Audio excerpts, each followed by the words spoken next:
За последние 5 лет в судьбе Абхазии произошла череда событий, которым в будущем еще только предстоит дать историческую оценку. Любые попытки сделать это сейчас сводятся к неприкрытой пропаганде, осуждения современников зачастую необъективны и преследуют личные интересы. Этот фильм поможет по-честному взглянуть на ситуацию в стране, вспомнить произошедшие события и раскрыть их истинную причину.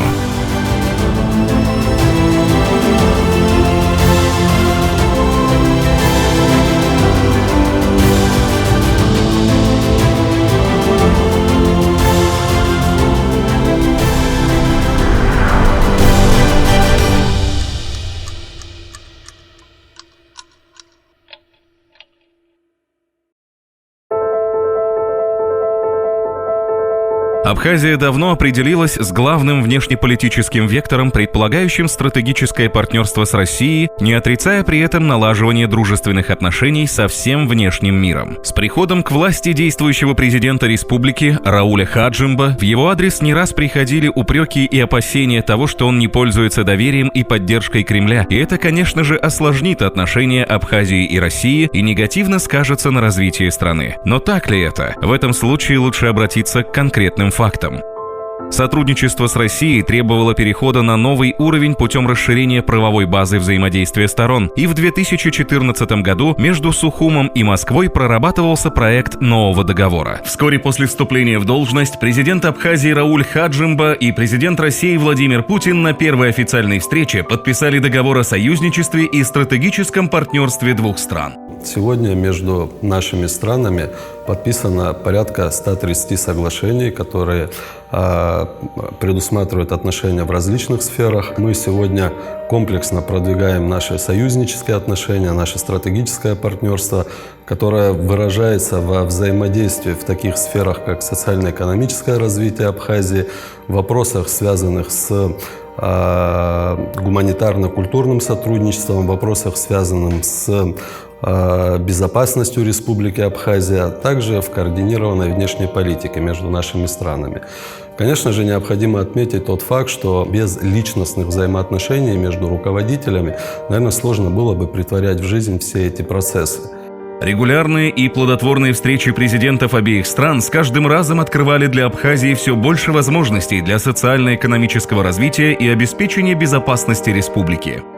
Я оцениваю нашу динамику развития отношений как очень позитивную. В развитии отношений между любыми странами самое главное значение имеют двусторонние договоры. Если взять фактически любую сферу развития наших отношений, будь то военно-политическая, будь то гуманитарная, либо культурно-гуманитарные сферы, то в любой из этих сфер мы можем найти массу соглашений, которые приносят пользу для народов наших стран и для самих государств.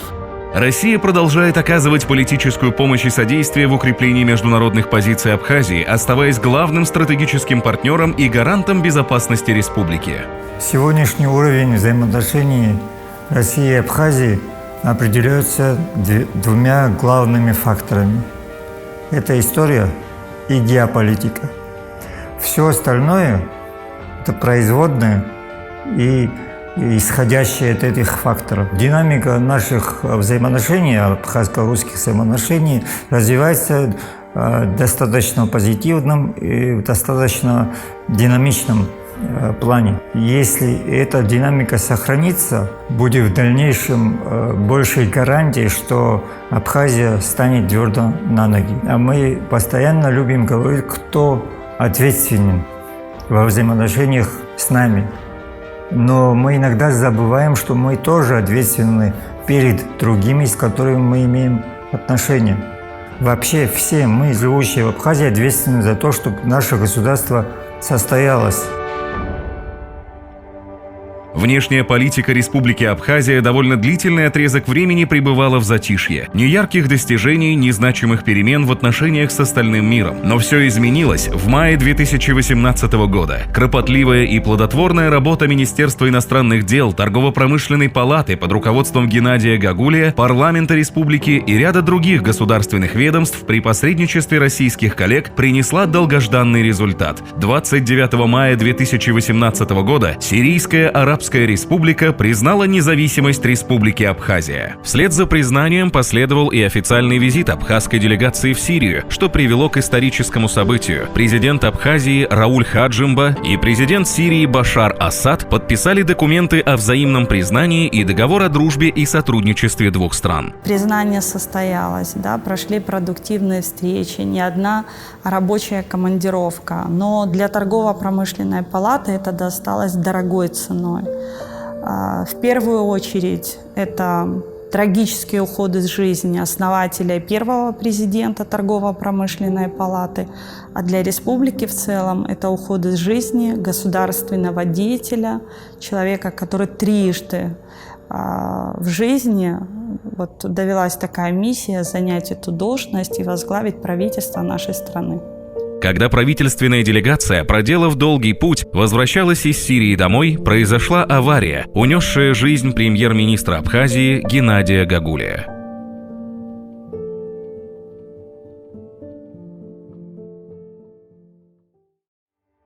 Важным событием во внешней политике страны стало открытие в 2016 году культурного центра в Италии с целью популяризации абхазской самобытности.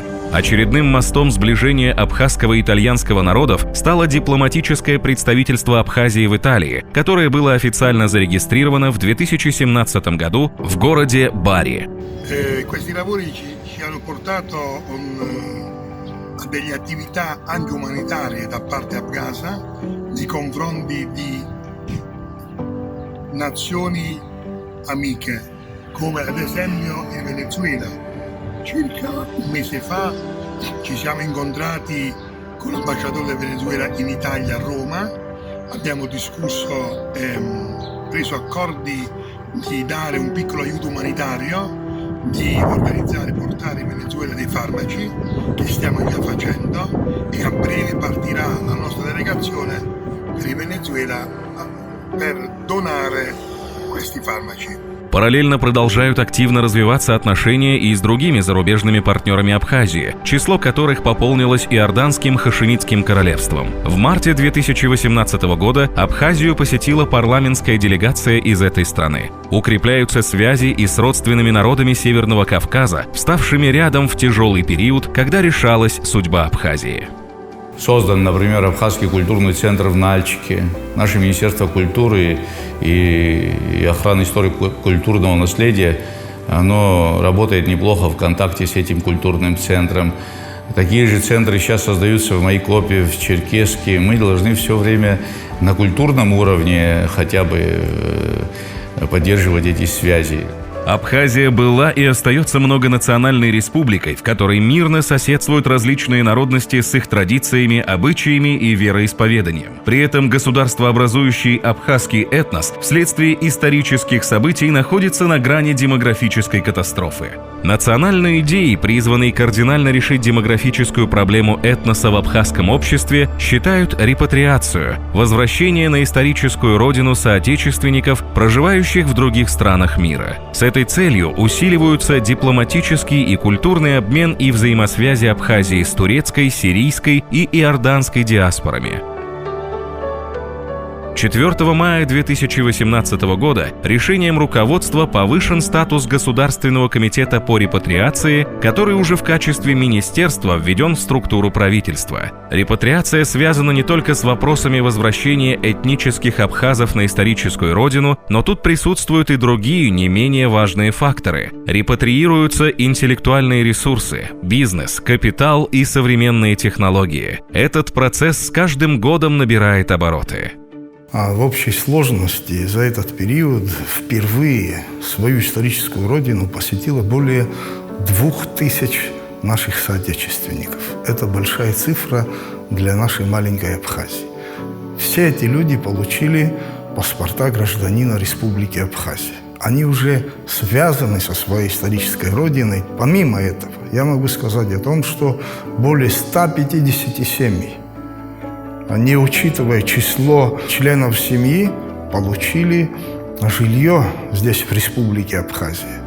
Почти столько же получили земельные участки для строительства частных домов. Это говорит о том, что репатриация набирает определенную динамику, и интерес, проявляемый нашими соотечественниками к Абхазии, к своей исторической родине, с каждым днем возрастает. Для поступательного развития во всех областях необходимо достижение общенационального согласия с учетом мнений, взглядов и интересов всех национальностей, проживающих в стране. Это понимание в абхазском обществе было всегда, а в последние годы и руководство страны активно оказывает поддержку деятельности национальных общин и содействует в реализации проводимых ими мероприятиях. Действительно, в последние годы проводится очень много мероприятий в армянской общине. Мы проводим праздник Амшен, где президент принимает активное участие. Это дает возможность еще раз показать, что не только межнациональное согласие, это является фактором объединения народа Абхазии. 1992-1993 год показал, на что мы способны. Все национальности, проживающие в Абхазии, патриоты, которые вместе отстояли ту свободу, независимость, которую мы сегодня имеем. Мы этим дорожим. И потому хотим, чтобы в Абхазии процветал мир. Армянская община готова во всех этих делах быть рядом с руководством, помогать для того, чтобы мы состоялись.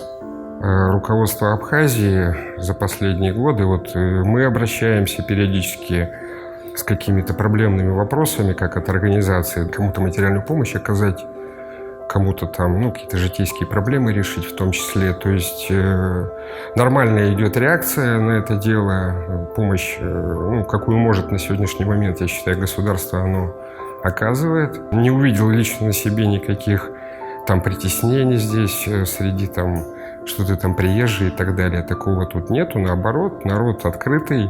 Местные жители, если они видят, что человек адекватный, приехал именно созидать, то есть помогать в развитии государства, тогда они откликаются и вносят свой небольшой вклад, кто где может. Ярким примером единения абхазов, армян, русских и представителей других этносов становятся общенародные и национальные празднества, различные проекты, направленные на совместное интегрированное развитие общин и реализация программ, нацеленных на объединение общества. Свобода и независимость Абхазии давно устоявшийся факт. При этом остается актуальным вопрос обеспечения безопасности от внешней угрозы со стороны Грузии. В связи с этим в 2014 году началась работа по укреплению восточной границы Абхазии. Фактически бесконтрольно люди переходили в ту или иную сторону. Совершались преступления, теракты и так далее и тому подобное. Этому всему положен был конец. С помощью коллег из Российской Федерации, с помощью абхазских пограничников были созданы условия, при котором жители Гала почувствовали себя спокойно, уверены за завтрашний свой день. В 2016 году было принято решение о закрытии временных переходов. И связано это было с тем, что за период с 2012 по 2016 год были проведены работы, направленные на полную реконструкцию КПП «Ингур». Ужесточение режима пересечения абхазо-грузинской границы сопровождалось заявлениями с возмущением грузинского руководства и его западных союзников.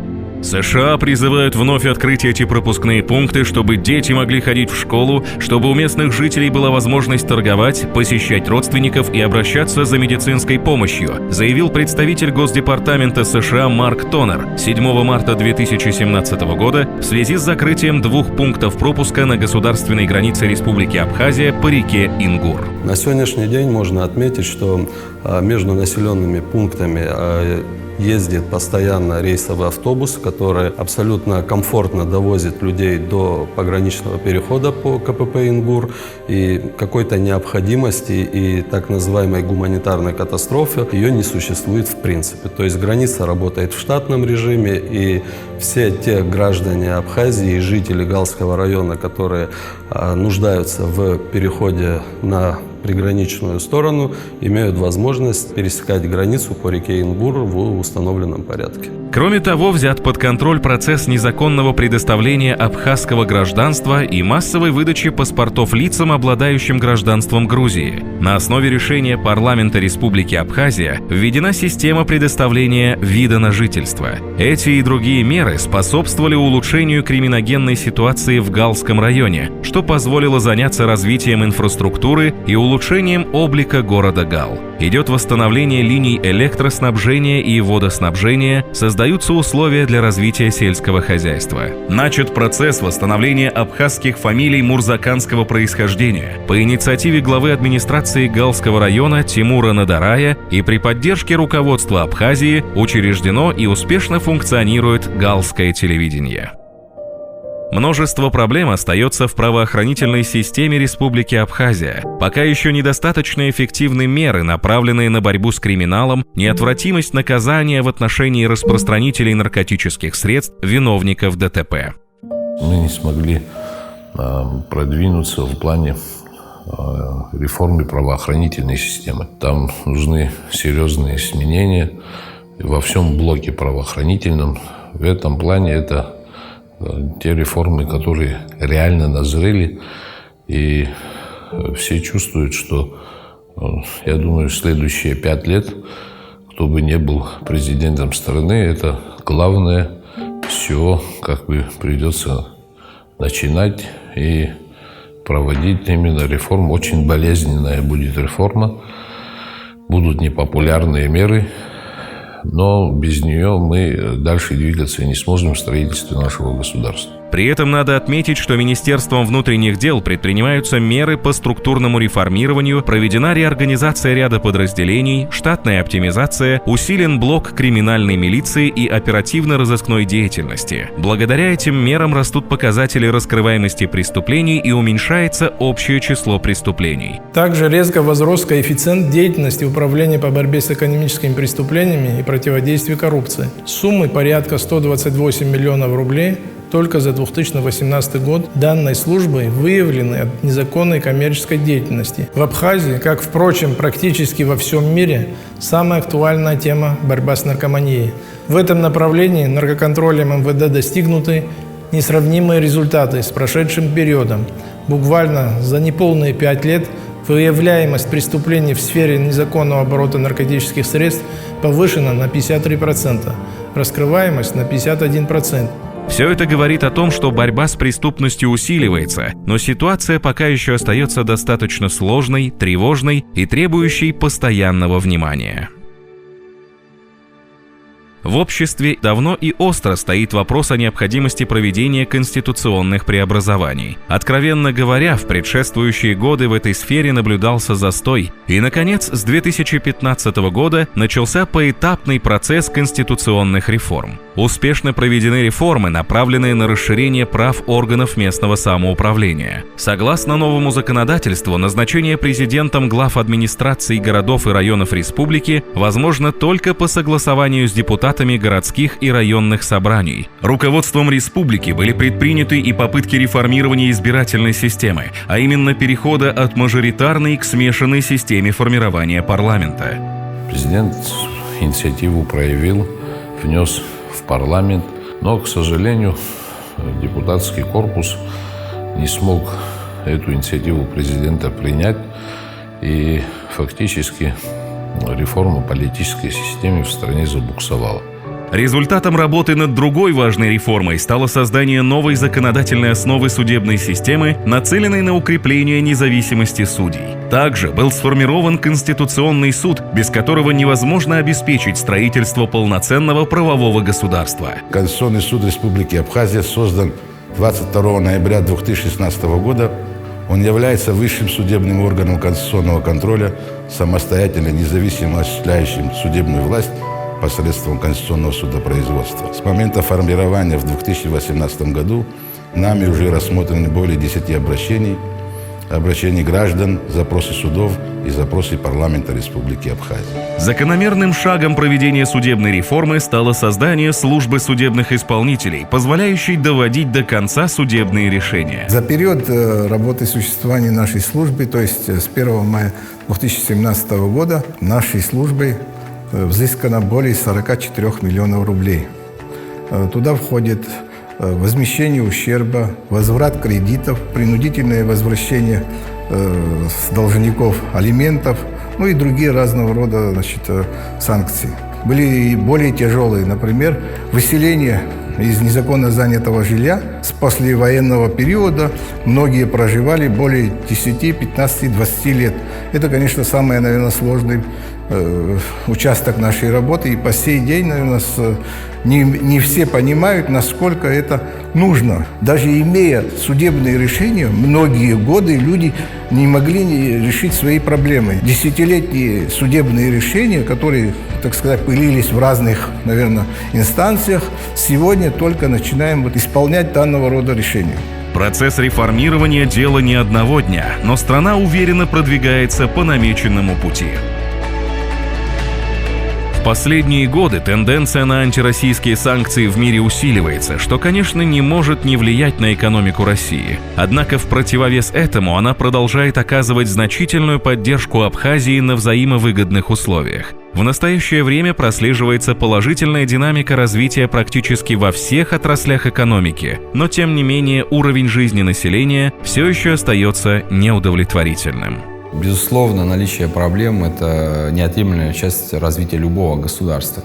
И не всегда, а зачастую проблемы возникают не столько как внутри экономики, так и за ее пределами. Особенно, когда касается такой небольшой страны, как Абхазия, которая очень сильно, прямо, косвенно зависит от тех событий, которые происходят за пределами Абхазии. Государство предпринимает все больше усилий, направленных на развитие реального сектора экономики, поддержку экспортно-ориентированных производств, а также малого и среднего предпринимательства. Благодаря государственным экономическим программам были созданы десятки предприятий и более 600 рабочих мест. К счастью для нас, за последние годы сложилась благоприятная внешняя экономическая конъюнктура на внешних рынках, и благодаря этому, и благодаря усилиям наших предпринимателей, и в том числе и поддержке государства, экспортоориентированных предпринимателей, экспорт увеличился практически в 20 с лишним раза за последние годы и достиг, если это была цифра в пределах 2,5-2,8 миллиардов, то сегодня мы оперируем цифрами больше, чем 5,5 миллиардов рублей в год.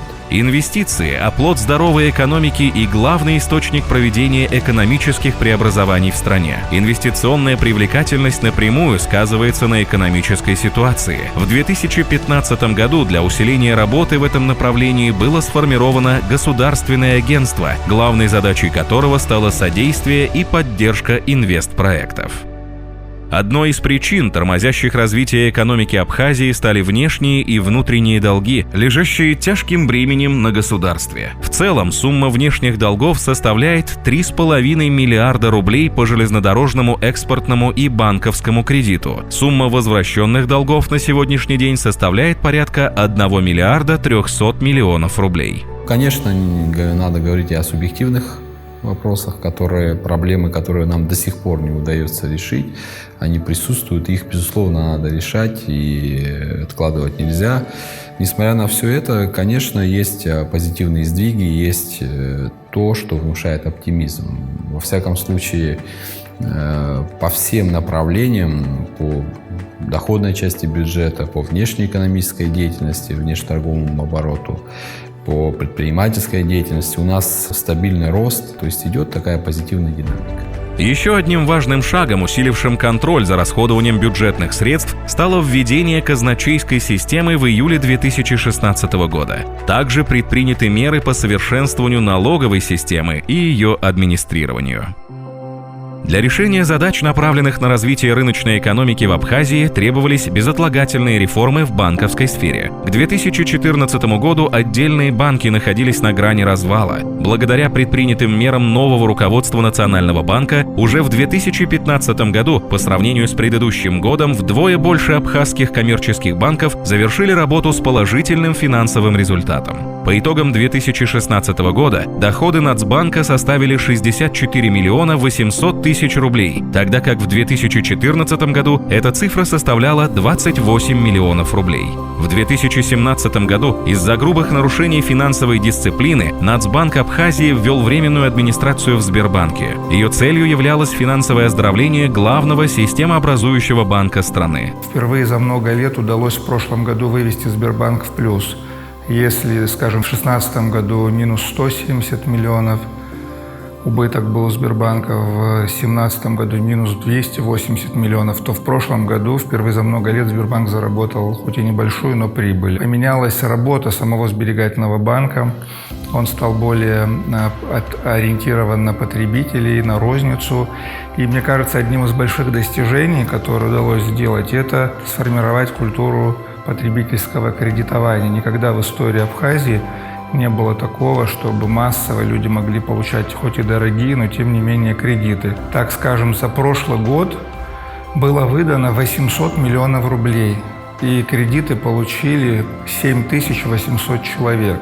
Только за 4 месяца этого года Сберегательный банк выдал почти 400 миллионов рублей кредитов, и более 2000 человек получили кредиты. То есть это стало массово. За последние несколько лет качественно изменилась платежная система Абхазии. За 3 года число банкоматов в республике увеличилось в 32 раза, а число выданных карт почти в 48 раз. Сегодня в Абхазии более 1500 терминальных устройств, где наши граждане могут оплачивать товары и услуги. И, кстати, эта тема очень быстро развивается.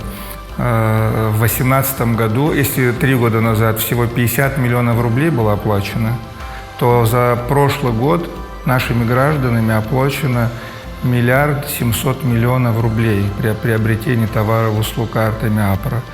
Эта инфраструктура очень сильно развивается, и мне кажется, самым серьезным достижением является завершение интеграции нашей национальной платежной системы с НСПК «Мир». То есть мы выходим на уже международный уровень, межнациональный уровень.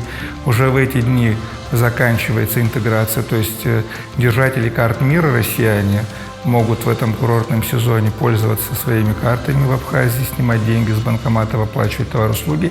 И в течение 2-3 месяцев максимум наши карты АПРА начнут работать на территории Российской Федерации, а также за ее пределами, где будет реализовываться проект по НСПК «Мир».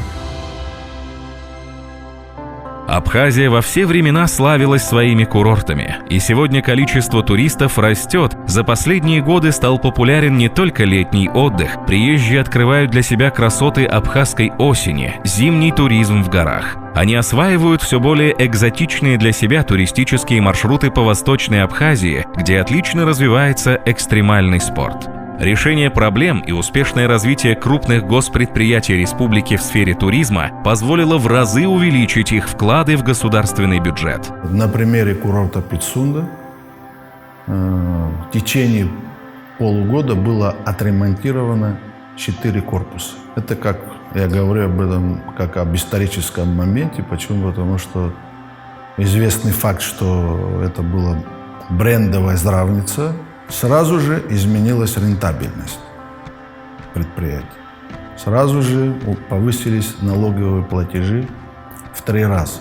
Очень большие изменения люди могут увидеть на Афонской пещере. Будет в этом году открыт этнографический парк на территории 7 гектаров. То есть это вот такой, можно сказать, музей под открытым небом в парке. Возможно, это небольшими шагами мы движемся вперед, но это движение есть. И не заметить его может только тот, кто не хочет этого видеть. Последние 5 лет были насыщены культурными событиями. При Министерстве культуры был создан Департамент по охране историко-культурного наследия. В 2016 году начала реализовываться государственная программа по инвентаризации памятников культуры, по результатам которой президентом был утвержден список, в который вошли 1500 объектов. Теперь они находятся под защитой государства. После 2015 года многие наши учреждения культуры, которые прошли реконструкцию, ремонт после инвестпрограммы, они, конечно, задышали новой жизнью. И на сегодня мы можем прослеживать очень положительную динамику. У нас посещение театров увеличилось в десятки раз. Нам удалось изначально сформулировать четкую, понятную, ясную цель. Эта цель состоит в том, чтобы сделать театр посещаемым, интересным, открытым для сотрудничества с театрами не только внутри Абхазии, но и театрами Российской Федерации.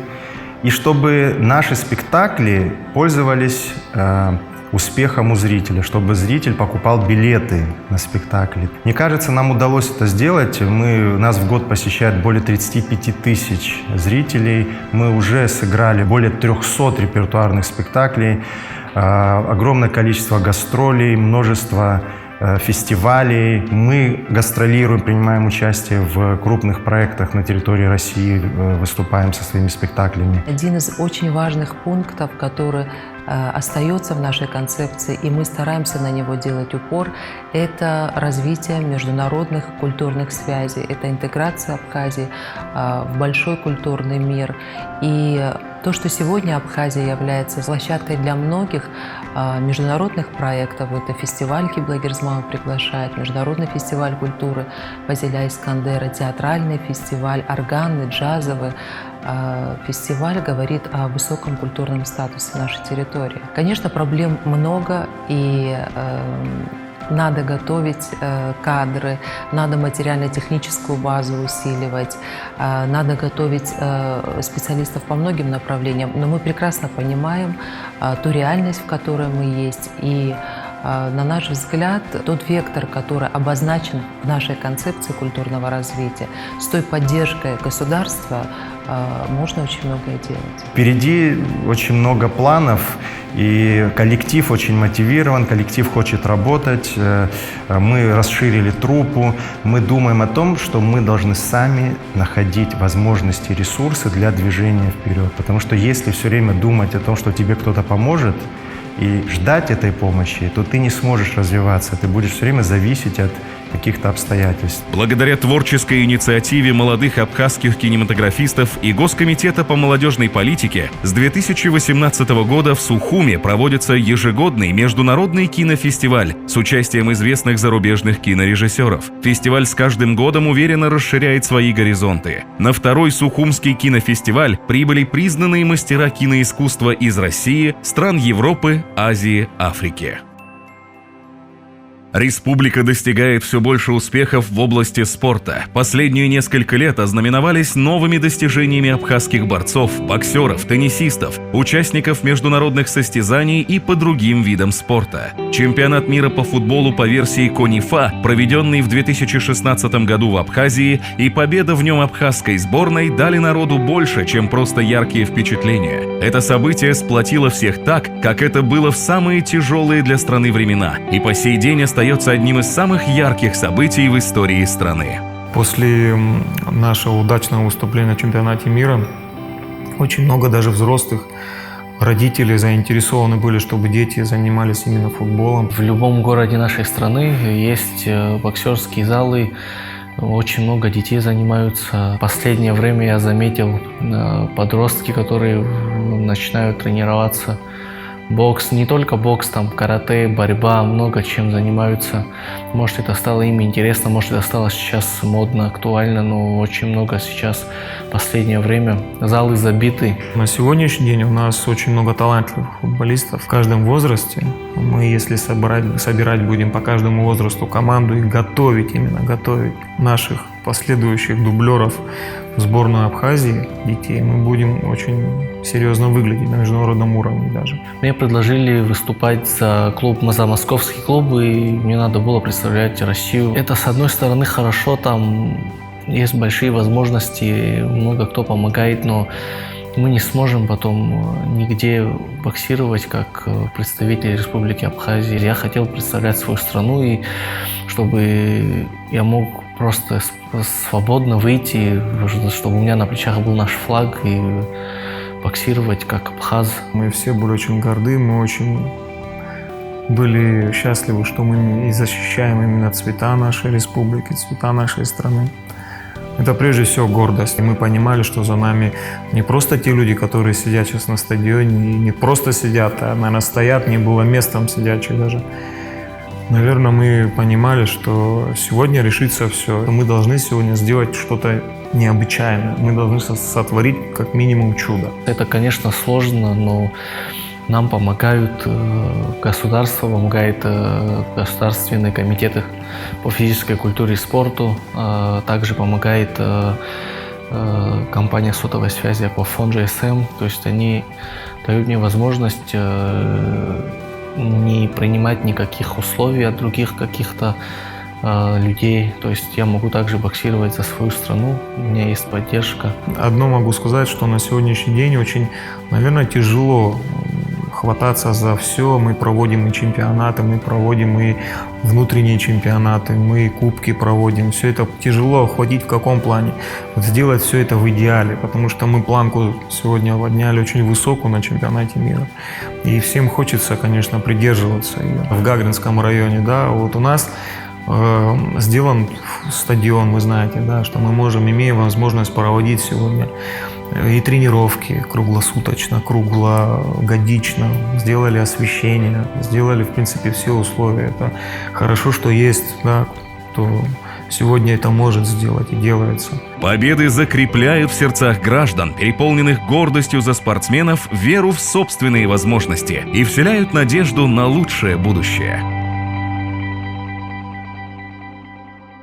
Восстановление Абхазии после войны 1992-1993 годов шло медленными темпами из-за недостатка финансовых средств. Все изменилось в 2008 году, когда Российская Федерация признала независимость Республики Абхазия. В соответствии с заключенными договоренностями Россия стала оказывать республике ежегодную финансовую помощь, которая направлялась на восстановление инфраструктуры и социальных объектов. Для повышения эффективности использования финансовой помощи из России была создана инвестиционная программа содействия социально-экономическому развитию Республики Абхазия, которая формировалась межправительственной комиссией каждые 3 года. В первые годы ее реализации уклон делался в сторону социальных объектов и инфраструктуры. В дальнейшем нынешним руководством в программу стали включаться и объекты реального сектора экономики. На сегодняшний день в рамках 2 инвестиционных программ с 2015 года было освоено около 7 миллиардов рублей. Основные, если можно сказать, такие топовые, да, что мы сдали за этот период, это Госуниверситет, это Верховный суд, это 4 школы, 3 детских садика, дорога Очимчире-Сухум, но кроме него еще 115 километров дорог. Ну и строительство идут в первой очереди водоснабжение города Гагар, Гудауд, Очимчиры. Идет строительство очистных сооружений. Вот основные, если так говорить. А так понятно, что очень много объектов, около 260 объектов. Каждый год сдается где-то по 50, по 60, когда как. Инфраструктурные проекты, которые мы начали, а в некоторых случаях продолжаем, они наиболее важны для дальнейшего развития экономики нашей. Это в первую очередь, говорю, энергетика, где мы планируем около 1,5 миллиарда рублей, и дороги. Около миллиарда рублей. Это на 18-й шло и на 19-й год. Последствия огромного ущерба, нанесенного войной городскому хозяйству, ставят перед руководством страны и города нелегкую задачу привлечения миллиардных инвестиций на восстановление всей инфраструктуры города Сухум. В 2017 году в столице был проведен капитальный ремонт дорог, составляющих в общей сложности 2000 квадратных километров. Такой же объем работ выполнен по восстановлению тротуаров. Восстановлена троллейбусная линия, соединяющая центр города с микрорайоном Маяк. Администрацией города отреставрирована Сухумская арка в центральной части набережной. Произведен капитальный ремонт башни, на которой установлены знаменитые городские часы. Благодаря российской финансовой помощи были сданы в эксплуатацию Музей боевой славы имени Ардзенба, Национальная библиотека имени Попаскир и Центральный выставочный зал Союза художников Абхазии. В городе Гудаута и Гудаутском районе проходят работы по инвестиционной программе содействия социально-экономического развития Республики Абхазия. На самом деле это очень масштабные, значимые работы для Гудаутского района. Таких работ не было последние 30-40 лет. И идут работы активно по водоснабжению самого города и 4 сел Гудаутского района. Это село Абгархук, село Кланарха, Гудзерха и Звандрипш. Этот проект имеет огромное, громадное значение для района, потому что без рабочей канализации, без водоснабжения, без дорог, естественно, без электроснабжения ни о каком развитии города и района не может идти речи. Поэтому это и поможет нам и в привлечении отдыхающих, и для удобства жителей нашего города и района. Я благодарен жителям города, и очень многие люди понимают вообще, для чего это делается. И я думаю, что в ближайшее время в городе эти работы будут закончены, и они оценят.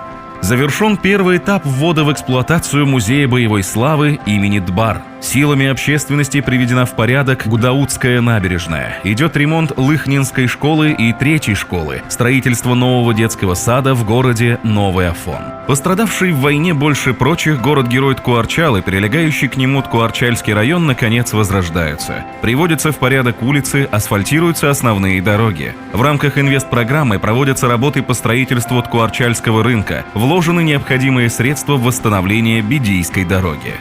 Ремонтно-восстановительные работы проводятся и в Ачамчирском районе. Приведены в порядок центральные улицы города, парковая зона, прилегающая к набережной, ремонтируются культурно-образовательные учреждения. Завершены работы по воздвижению обелиска Победы. В рамках инвестпрограммы идет строительство детского сада. Несмотря на масштабы проделанных работ, время диктует свои правила. Соответственно, растут и потребности общества, которые нужно удовлетворять. Если мы, допустим, после войны довольствовались какими-то, небольшими, так будем говорить, а сегодня уже, конечно, потребности общества большие, эти потребности надо удовлетворять. Естественно, с каждым годом надо увеличивать экономику страны, если мы хотим увеличить благосостояние народа. Говорить о том, что мы стоим на одном уровне, это не совсем правильно. Говорить о том, что у нас стагнация экономики, я считаю, что тоже абсолютно неправильно. У нас есть локомотив, о котором мы все говорим, это курорты. Развитие курортов влечет за собой развитие многих других отраслей. На проделанное смотрю оптимистически, и на будущее смотрю позитивно. Энергетика – это фундамент для экономического развития и обеспечения достойной жизни граждан любого государства. Ветхое оборудование и линии электропередач, частые перегрузы системы остаются главными проблемами энергетической отрасли Абхазии. В рамках инвестпрограммы за 5 лет были проведены масштабные работы по восстановлению энергосистемы страны. За счет помощи России и собственных возможностей силами республиканского унитарного предприятия «Черноморэнерго» осуществляется модернизация отдельных подстанций. В районах, городах и в ряде сел значительно обновлена система электроснабжения, заменено большое количество высоковольтных линий электропередач и столбов, что способствует улучшению качества подачи электроэнергии. В Гагарском районе построена новая подстанция, а в столице открылось воссозданное инвесторами предприятие «Сухумгэс». За этот период времени инвестиции в энергоотрасль составили порядка 730 миллионов рублей. В это входит 8 подстанций, 110-220 киловольт и большое количество распределительных сетей в каждом районе, приобретение специальной техники и проведение такого мероприятия, как телемеханизация и сигнализация нашего диспетчерского пункта. У нас наконец появилась схема и программа развития электроэнергетики до 2026 года. Это очень объемный документ, серьезный документ, который говорит о технических параметрах, об инвестиционной составляющей. Параллельно с этим можно сказать о том, что внедряется система технического учета на подстанциях. Это тоже достаточно большой пласт, который до этого, к сожалению, не был реализован, но сегодня у нас есть возможность, и в течение этого года мы завершаем такой достаточно большой проект. За этот период времени был принят закон об электроэнергетике, который регулирует эту отрасль. Конечно, это достаточно серьезная веха для нашего государства. Естественно, в развитии этого закона должны быть приняты большое количество нормативно-правовых актов. В плане собираемости можно сказать то, что за этот период времени собираемость юридических лиц, она действительно возросла. Она у нас порядка 90%. И это достаточно такой серьезный эффект. Он вызван тем, что мы очень плотно начали работать с нашими юридическими лицами, чего мы не можем сказать о физических лицах. То есть то бесконтрольное потребление электроэнергии, которое есть и которое потребляют физические лица, это комплексная задача, которая требует достаточно серьезных вливаний в энергоотрасль. Для решения всех проблем необходимы большие инвестиции. В этих целях в рамках межправительственной комиссии достигнута договоренность с Россией по значительному финансированию данной стратегической отрасли. В рамках реализации инвестпрограммы, как вы знаете, сегодня верстается программа 2022, программа социально-экономического развития Республики Абхазия. И, конечно же, удельный вес инвестиций в энергосистему, он достаточно высок. Предполагаемый объем инвестиций в эти 3 года должен составить, если все процедуры пройдут соответствующим образом, должен составить порядка 1,5 миллиарда рублей. Одна из главных проблем, препятствующих увеличению объемов и масштабов сельхозпроизводства в целом, недостаточная оснащенность материально-технической базы данной отрасли. Серьезным подспорьем для ее развития стала новая сельхозтехника на сумму 200 миллионов рублей, которая была безвозмездно передана Минсельхозу Абхазии российскими коллегами. В помощь крестьянам в 2017 году государство бесплатно организовало первую весеннюю пахоту. Правительством республики профинансирована чайная отрасль, что позволило освоить до 150 гектаров новых плантаций. Готов к запуску завод по очистке и фасовке меда в селе Кындык. В последние годы на территории республики увеличилась популяция мраморного клопа, который нанес серьезный ущерб урожаю ореха, цитрусовых и большинства других культур. Для борьбы с вредителем государство предприняло ряд мероприятий по предотвращению его распространения. Благодаря механическому сбору мраморного клопа и химической обработке удалось значительно сократить его популяцию. Самым эффективным методом борьбы с клопом это является механический сбор. В этом году, в 2019 году, по поручению президента было выделено распоряжением Кабинета в размере 7 миллионов рублей. Проводится механический сбор. За каждый килограмм клопа государство выплачивает 1000 рублей. И по состоянию на 22 апреля на территории Республики Абхазия собрано и уничтожено 2695,5 килограмм мраморного клопа. Это очень много. Здесь необходимо отметить, что российская сторона, то есть в лице Минсельхоза Российской Федерации, нам оказывается существенная помощь в виде фунгицидов, пестицидов, в виде феромонных ловушек, в виде ранцевых опрыскивателей. В 2018 году Минсельхоз Российской Федерации здесь провел огромную работу. Также нужно отметить, что с 2011 года в Абхазии в рамках комплексного плана социально-экономического развития Абхазии началась программа закладки многолетних фруктовых насаждений. В гектарах это посчитать, если посчитать, получается 1441 гектар садовых насаждений. Но, к большому сожалению, в 2013 году прекратилось финансирование. И поэтому многие насаждения были либо сожжены, то есть они не ухаживались в связи с прекращением финансирования. В ближайшее время постановлением Кабинета министров сады, которые остались у нас, будут переданы в безвозмездное пользование. Сейчас будет проводиться инвентаризация. Это тоже мы заканчиваем. В течение 5 лет, считая, что надо было решить этот вопрос, тоже как бы с мертвой точки мы сдвинули. Сейчас будем решать эту проблему.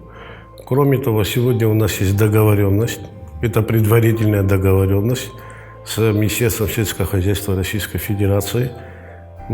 Есть желание как с абхазской стороны, так и с российской стороны возобновления вообще садоводства и питомниководства по программе 2019, 20 и 2021 год.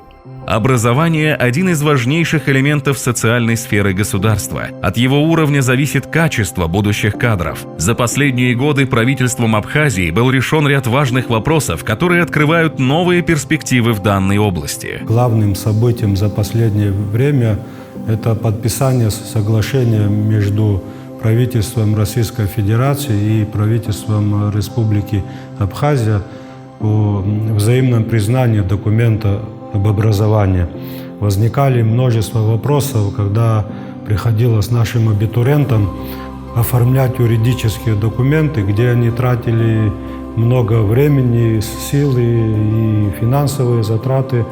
С января 2019 года эта проблема уже снята, уже действует соглашение. Один из важнейших аспектов качественного образования, конечно же, материально-техническое обеспечение. Для студентов Абхазского университета были созданы новые современные условия обучения. В рамках инвестпрограммы в Госуниверситете осуществлен капитальный ремонт. Впервые за долгие годы начало работать новое общежитие. Строится новая школа в городе Гагра. Проводятся ремонтные работы в школах и дошкольных учреждениях других районов республики, которые также оснащаются новым инвентарем.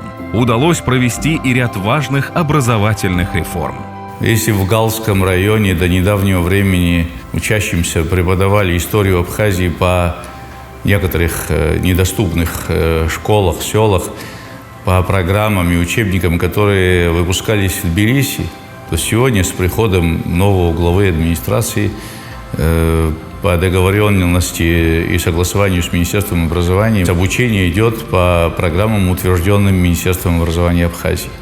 Мы впервые начали проводить курсы повышения квалификации для руководителей образовательных учреждений и дошкольных учреждений. У нас более 200 руководителей прошли эти курсы. Более 2000 педагогов получили квалифицированную подготовку. И это носит не разовый характер, а ежегодно продолжаются такие работы. Разработали новый закон национального образования. То есть у нас не было закона об образовании. Этот закон уже, проект готов. Согласования с заинтересованными министерствами уже прошли. В ближайшее время уже в парламенте будут рассматривать принятие нового закона об образовании. Несмотря на наличие большого количества проблем, важно отметить еще одно новшество. В Абхазии впервые введена грантовая система поощрения лучших научных изысканий. Медицинская сфера Абхазии в последние годы активно развивается благодаря инвестиционной программе и собственным возможностям государства. Удалось восстановить ряд больниц, онкологический центр и реабилитационный центр для детей с ограниченными возможностями. В настоящее время идет капитальный ремонт Ткуарчальской больницы. В 2017 году мы открыли республиканский противотуберкулезный диспансер, который сегодня также работает активно в соответствии с программой, национальной программой противотуберкулезной службы. За текущий год 2018 было принято 12 целевых ведомственных программ, в том числе и впервые представленные. Это оказание специализированной, в том числе высокотехнологичной медицинской помощи в Республике Абхазия, в частности, в республиканской больнице, где мы открыли ряд специализированных учреждений. Большинство пациентов, которым оказывается хирургическая помощь в этих отделениях, раньше отправлялись на лечение за пределы республики. Сегодня мы более 500 таких высокотехнологичных операций выполнили своими силами в республиканской больнице. Были подписаны 2 межгосударственных соглашения с Российской Федерацией. Это соглашение о лекарственном обеспечении льготных категорий граждан Российской Федерации, проживающих на территории Республики Абхазия. И уже в этом году программа реализуется в полном объеме. Мы открыли сеть государственных аптек по всей территории республики. И в этих учреждениях аптечных осуществляется выдача препаратов льготной категории наших граждан. Кроме того, было подписано и ратифицировано межгосударственное соглашение об организации обязательного медицинского страхования граждан Российской Федерации, постоянно проживающих в Республике Абхазия. На сегодняшний день по этой программе застраховано 48 тысяч человек. Пациенты получают специализированную, в том числе высокотехнологичную помощь на территории Российской Федерации, в том числе в федеральных клинических центрах. С 2016 по апрель 2017 года было выделено 93 миллиона рублей для оказания специальной медицинской помощи 736 гражданам за пределами республики. За этот же период больницы и поликлиники республики были обеспечены медицинской техникой на сумму 170 миллионов рублей. Один из главных атрибутов правового демократического государства – это свобода слова. В обществе растет запрос на информацию. Ежедневные публикации в СМИ демонстрируют широкий спектр противоречивых политических взглядов, мнений и оценок. Всегда были и остаются закрытые или расположенные к общению с журналистами чиновники. Понадобилось несколько десятков лет для того, чтобы и чиновники, и общество сделали в этом направлении уверенный прорыв. Я считаю, что мы сделали серьезный шаг в сторону прозрачности. У каждого министерства практически существуют свои сайты. Любой журналист, любой гражданин, которому это интересно, посмотреть на ту или иную информацию, он может оттуда черпать эту информацию. И это, на мой взгляд, является положительным фактором. Я совсем недавно, открывая Facebook, наткнулась на свой комментарий, на свой пост, который я опубликовала лет 5 тому назад, в котором я выражала возмущение, что нужную газету не пустили там на какое-то заседание Кабинета министров. Сегодня мне сложно уже представить, как это что какое-то средство массовой информации не допустят на заседание правительства, на заседание парламента. Удручает не столько закрытость даже власти, на мой взгляд, она достаточно открыта. Меня удручает закрытость сил, которые объявляют политических сил, которые объявляют себя оппозиционными.